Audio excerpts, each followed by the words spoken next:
Sepatutnya PPS perlu diwatakan sebagai pertubuhan haram dulu sebelum penangkapan dapat dibuat. Jadi saya ingin mendapat penjelasan daripada Menteri. Yang Muhammad Tanjung, ini bukan soal logik. Sama dengan rukun tetangga, sama dengan rela, sama dengan JKK. Ini soal perundangan. Kuasa kerajaan pusat adalah dalam soal keselamatan dan pertahanan. Itu bukan kuasa kerajaan negeri. PPS mahu bertindak sebagai sebuah badan atau pasukan keselamatan. Saya ada bukti. Ya. Kita lihat bahawa bagi saya jawab dulu kemudian saya buktikan ya. Mesyuarat Esko Kerajaan Negeri Pulau Pinang pada 8 April 2009 telah meluluskan penubuhan pasukan peronda sukarela atau PPS, tetapi tidak dibawa ke Dewan Undangan Negeri Pulau Pinang sebagai sebuah undang-undang atau enactment. PPS dilancarkan pada 17 bulan September 2011. Ya. Dan ada pangkat. Untuk adun 1 crown. Ketua pasukan 3 bunga. Timbalan ketua pasukan 2 bunga. Naib ketua pasukan 1 bunga. Ahli parlimen tak layak pun. Tak layak. Adun saja. Organisasi PPS. Terdapat 296 kumpulan PPS di seluruh Pulau Pinang yang beroperasi di bawah 40 kawasan kadun. Selepas 5 tahun penubuhan, PPS kini berjumlah 9,002 orang. Yang terdiri daripada 2,970 orang Melayu, 33%, 5,123 orang Cina atau 57% dan 873 orang India, 10%. Ya. Apakah kelengkapan logistik? Baju, tee, vest, cap, beri, seluar, kasut dan bagai-bagai. Sumber kewangan kerajaan negeri memperuntukkan 20 hingga 30 ribu setiap tahun kepada setiap kawasan Dewan Undangan Negeri. Saya ingin sebutkan PPS kenapa menjadi sebuah pertubuhan yang tidak berdaftar dan dianggap haram. Kerana ianya tidak masuk di dalam akta yang diluluskan oleh Dewan Rakyat. Saya ambil SRS di bawah rukun tetangga, di bawah akta rukun tetangga 2012.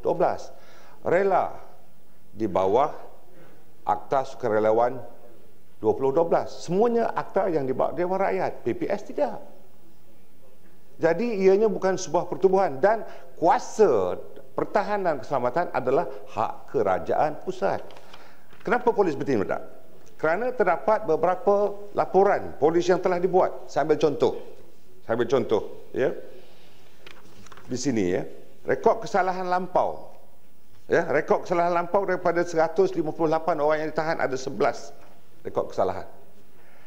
Laporan polis yang dibuat antaranya dipukul oleh anggota PPS. Adakah PPS dibenarkan kerana dia PPS dibenarkan untuk memukul orang sebagai kuasanya? Menampar orang, menyembur dengan semburan pada orang, semburan pemedih mata. Itu tugas PPS.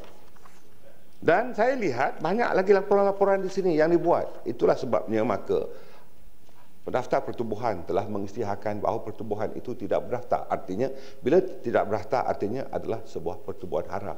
Itu sebabnya pihak PDRM bertindak kerana PPS adalah sebuah pertubuhan yang tidak didaftarkan. Untuk maklumat Yang Berhormat Tanjung, supaya lebih faham. Sila. Terima kasih Tuan Dipertua. Dalam satu kenyataan akhbar yang dikeluarkan oleh Ketua Menteri Pulau Pinang pada 15 September 2011, iaitu 2 hari sebelum PPS ditubuhkan, dia mengakui bahawa kadar jenayah di Pulau Pinang telah turun sebanyak 27% pada tahun 2010 dan 25% pada 6 bulan pertama pada tahun 2011. Jadi ini sudah tentunya mengakui hasil kerja baik oleh PDRM, rela, RT dan community policing. Dan maka soalan tambahan saya adalah mana logiknya setelah kedah jenayah diturunkan, PPS ditubuhkan, dan saya ingin menyatakan apakah status siasatan masa kini dan juga bajet yang begitu besar yang telah dibelanjakan ke atas PPS ini. Terima kasih. Tan Sri Yang Ketua, pihak PDRM mengambil pelbagai langkah untuk mengurangkan kadar jenayah termasuk di Pulau Pinang. Memang PDRM memerlukan kerjasama daripada orang ramai, NGO dan lain-lain pertubuhan. Kadar pengurangan jenayah memang jelas di Pulau Pinang. Bukan disebabkan oleh sumbangan PPS, tetapi disebabkan oleh kerjasama daripada badan-badan yang saya sebutkan dan termasuk individu. Di dalam hal ini, apa yang dipersoalkan oleh Yang Berhormat Kepala Kansar tadi memperlihatkan bahawa apa yang dinyatakan oleh Yang Berhormat Ketua Menteri Pulau Pinang, antaranya yang mencabar Ketua Polis Negara, yang menyatakan di dalam sidang media, menyebutkan bahawa, saya sebutkan secara bertulis ya, sehari selepas kenyataan sidang media yang telah dikeluarkan oleh Tan Sri Ketua Polis Negara, Yang Berhormat Lim Guan Eng bertindak mencabar kenyataan tersebut dan mempertahankan penubuhan PPS serta menyatakan ia adalah di bawah kuasa kerajaan negeri dan sah sama seperti penubuhan Jawatankuasa Kemajuan dan Keselamatan Kampung atau JKKK. Berikutan kenyataan yang dinyatakan oleh Lim Guan Eng, beberapa report polis telah diterima. Ya. Saya lihat bahawa laporan-laporan yang dibuat adalah menjurus ke arah bahawa PPS bukan sebuah pertubuhan yang disahkan. Aktiviti-aktivitinya biarpun baik dan digalakkan, namun daripada 9,002 orang anggota PPS yang namanya sekarang ini sedang ditapis oleh pihak PDRM, kita akan melihat berapa ramai di kalangan mereka yang terlibat di dalam kes-kes jenayah, termasuklah laporan-laporan yang saya perolehi. Yang telah saya nyatakan tadi termasuklah menumbuk orang, menampar orang, menendang orang, mentembalikkan meja, menahan kereta. Ini bukan tugas pasukan yang kononnya bahu membantu pihak polis. Ini mengambil alih kuasa polis. Ini mengambil alih kuasa pihak keselamatan.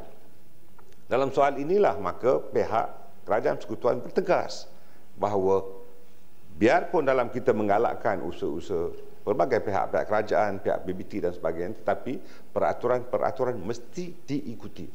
Bukan peraturan yang ditentukan mengikut apa yang dirasakan logiknya boleh dilakukan. Tan Sri, boleh saya sambung? Sila. Yang Berhormat Menteri, kita lihat keselamatan negeri adalah tanggungjawab Ketua Menteri ataupun Menteri Negeri sesebuah negeri. Sebab itu Menteri Besar menjadi pengerusi Majlis Keselamatan Negeri masing-masing. Jadi tidak terkecuali Pulau Pinang, keselamatan negeri juga terletak pada tanggungjawab Ketua Menteri. Dalam soal tuduhan tadi, saya hairanlah mengapa dikaitkan dengan PPS, kesalahan individu walaupun ahli PPS, kenapa dikaitkan dengan PPS macam tu? Tentera, polis yang banyak buat kesalahan. Kita dakwa anggota polis, kenapa kita tak kata angkatan tentera semua bersalah? Kenapa kita tak ada PDRM bersalah? Sepatutnya tidak boleh dibezakan kerana itu. Dengan sebab itu saya minta penjelasan Yang Berhormat Menteri supaya bagi contoh yang jelas. Kalau ahli PPS itu yang salah seorang, dakwa yang salah seorang, mengapa keseluruhan PPS dipersalahkan? Terima kasih, Yang Berhormat Menteri.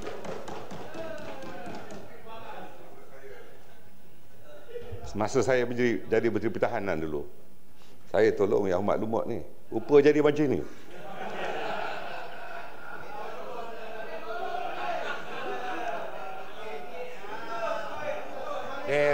Bab tolong ni kita berbanyak tolong menteri. Ketua Menteri atau Menteri Besar memang pengurusi jawatankuasa keselamatan. Memang, betul. Itu fakta. Tetapi soal pertahanan, soal keselamatan itu adalah terletak di bawah kuasa Ketua Polis Negeri atau Panglima Division atau Panglima Brigade yang menjaga kawasan itu. Bukan hak Ketua Menteri, bukan hak Menteri Besar. Itu yang berhormat harus tahu. Sebagai bekas pegawai TLDM harus tahu hal itu.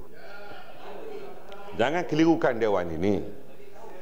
Yang keduanya, kita tahu bahawa di dalam negara soal keselamatan dan soal pertahanan adalah bidang kuasa yang dipegang oleh Kerajaan Persekutuan. Jadi jika ada mana-mana pihak kerajaan negeri mahu mengambil alih kuasa yang dipunyai oleh Kerajaan Persekutuan, maka ianya adalah di luar undang-undang. Saya tidak fikir Pulau Pinang mahu menubuhkan pasukan tentera laut diraja Pulau Pinang sendiri, kerana merasakan bahawa Pulau Pinang itu dikelilingi oleh laut. Tentulah ahli Parlimen Lumut juga tidak layak jadi ahli ataupun Panglima Tentera Laut Pulau Pinang umpamanya.